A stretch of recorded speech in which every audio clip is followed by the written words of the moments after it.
Bonjour. Donc aujourd'hui, la fissure est prête à être remaçonnée. Il y a un maçon qui est venu nous voir et qui nous a dit que ça se faisait bien, donc il y a juste à bourrer avec du mortier dans tous les recoins, hein. Et voilà, donc là elle est vraiment nettoyée, j'ai passé un coup d'aspi pendant un bon moment à l'intérieur.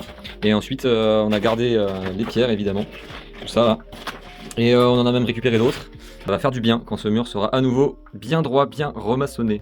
La première phase, c'est de poser les pierres à blanc parce que ce qui est important, c'est qu'elles se soutiennent bien entre elles, hein. C'est pas vraiment le mortier qui fait la solidité, c'est plutôt les pierres entre elles. Une fois que c'est fait, eh ben, on fait notre gâche.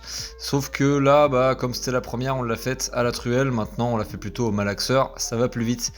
Et puis après c'est parti, et en fait c'est toujours autant la galère parce que en général, même si on a fait la pose à blanc et qu'on a pris des photos, on se rappelle plus exactement où étaient les pierres, et puis comme par hasard, elles rentrent plus exactement dans les endroits qu'on avait voulu leur dédier.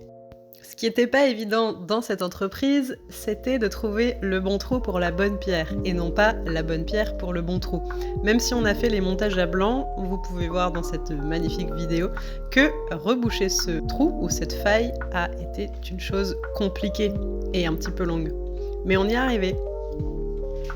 Voilà à quoi ressemble la salle de bain après un chantier de maçonnerie. C'est pas beau. Mais donc on a quasiment fini de rebâtir ce mur, il n'y a plus qu'un peu à rejointoyer un peu plus dûment ici. Voilà, et quelques endroits aussi à boucher. Mais le mur de la salle de bain est quasi fini, donc après on va enfin pouvoir revenir à des tâches un peu plus sympas. Comme le ménage. Comme le ménage, bravo. Bon, en fait, avant de faire le ménage, il faut quand même rejointoyer, donc remettre les joints entre les pierres parce qu'on les avait grattés, ils tenaient plus du tout, c'était que de la poudre. On a utilisé cette douille qui est pas mal parce que ça permet vraiment de gagner beaucoup de temps. Ensuite on lisse, on bourre un peu avec les doigts. Et voilà, donc c'était un peu la dernière étape avant de finalement enfin ranger un peu tous ces gravats de la salle de bain là. Et le ménage, ça fait du bien même si c'est pas fini, hein, on est d'accord. On va pas vivre dans cette salle de bain, mais c'est quand même déjà mieux. Donc prochain chantier, on sait pas trop. Action. Aujourd'hui, on a fini de maçonner la salle de bain.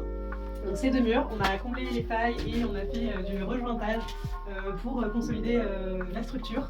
On a fait un petit peu de ménage, comme on peut le voir, et du coup on considère que c'est un chantier terminé. Eh ben,